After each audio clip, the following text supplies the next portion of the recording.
Codegérien, codegérienne, bienvenue dans cette vidéo durant laquelle je vais vous présenter Atlo. Atlo, qu'est-ce que c'est? C'est un projet qui va être créé, qui va être déployé sur la blockchain Kujira, qui est finalement un projet de Launchpad. Alors Atlo partage une histoire commune avec Kujira, c'est qu'ils étaient tous les deux précédemment sur la blockchain Luna, avant qu'elle ne crache.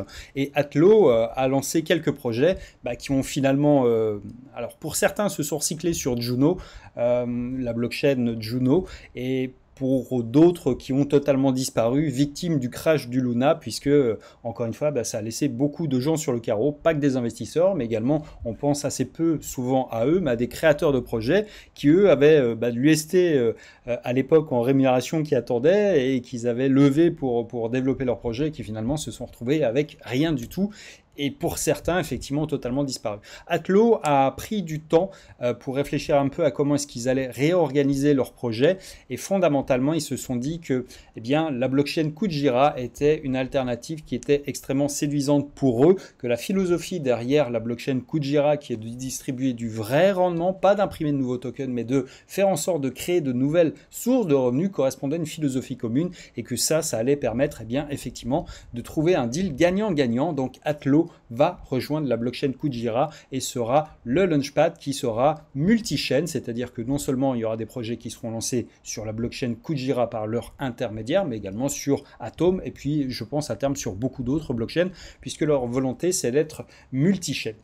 Bref, tout ça pour dire que aujourd'hui, on n'a pas de date officielle de lancement. Toujours est-il que, ils ont validé l'approche de Kujira qui consiste à dire non, on ne distribuera pas de tokens gratuits aux détenteurs de Kuji. En revanche, on va accepter de donner une partie des revenus de notre protocole Atlo aux stackers de Kuji et donc de faire profiter l'écosystème d'une nouvelle source de revenus passifs. C'est ça la grande force encore une fois de Kujira, c'est de créer du vrai rendement avec des vrais produits, des vrais services et pas en imprimant de nouveaux tokens pour les donner gratuitement à des gens avec du rendement à 90, 100, 200% comme on peut toujours le voir aujourd'hui, ce qui est une hérésie qui est insoutenable financièrement. Donc là encore, c'est une volonté vraiment sérieuse de construire des projets durables et vraiment je vous invite à suivre ce projet-là parce que il y aura sans doute de bonnes surprises, de bonnes peut-être opérations à suivre sur cette plateforme de lancement.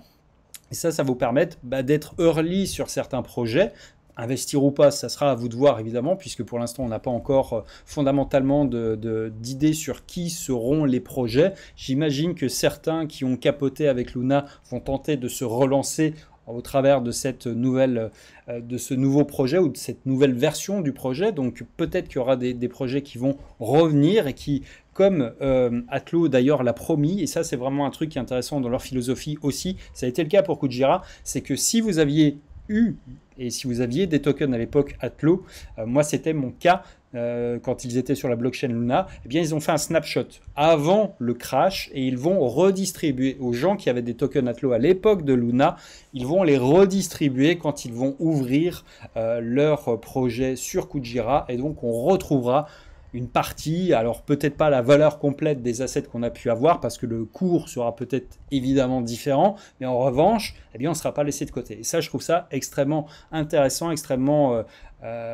bienveillant et encore une fois avec une vraie volonté de valeur commune avec Kujira qui a fait exactement la même chose et qui a quand ils ont relancé leur blockchain, ils ont redistribué avec un snapshot qui a été fait tous les tokens qui avaient été stackés sur leur blockchain, mais également ceux qui étaient aussi sur les exchanges. Enfin, il y en avait un à l'époque qui était MEX. Donc, si vous aviez des Kuji avant le crash de Luna, il y a une possibilité de les récupérer ou du moins de les retrouver aujourd'hui. Ça, c'est extrêmement bienveillant de leur part. Ils n'étaient pas forcément obligés de le faire, mais ils ont mis vraiment en avant la volonté de faire une communauté, de grossir avec leur communauté. C'est pour ça qu'ils sont portés vraiment par des valeurs que moi j'aime beaucoup et que je partage. Donc vraiment encore une fois, si ça vous intéresse, n'hésitez pas à liker cette vidéo, à partager si elle vous a rendu service ou si vous connaissez quelqu'un qui avait peut-être des tokens Atlo à l'époque ou qui a été victime du crash de Luna et qui a perdu soit du Kuji, soit du Atlo.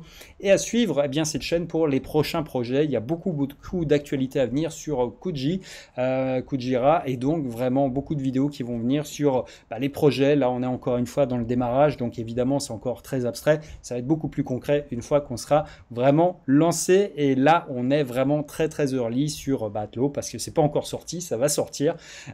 Kuji, on est vraiment au tout début, là, au moment où j'enregistre. Donc vraiment, c'est quelque chose qu'il faut suivre parce que c'est un projet. Je dis pas qu'il va exploser, je peux pas vous garantir qu'il fasse 1x10, 1x100. Personne n'en sait rien. Peut-être que ça tombera à zéro, mais au moins, ils ont la philosophie qui est la bonne, je trouve, et surtout cette vision d'entrepreneur qui est la bonne, c'est-à-dire on reverse des revenus, on reverse pas, on n'imprime pas en fait des tokens pour les donner et dire qu'on fait du rendement. Non, on va créer de nouvelles sources de revenus qu'on va mettre au service de la communauté. C'est exactement ce que font les entreprises dans le monde réel avec leurs actionnaires quand elles leur versent des dividendes. Elles versent des dividendes sur les bénéfices qu'elles font et pas sur d'éventuelles actions qu'elles pourraient recréer en disant voilà, on vous offre des actions, elles vous coûtent rien. Non, vraiment, encore une fois, c'est vraiment crucial de comprendre ça. La blockchain peut être une économie saine, elle doit l'être pour vivre et survivre, et là, ça en fait quelque chose qui est vraiment le cœur du système. Bref, voilà pour cette vidéo, à très vite.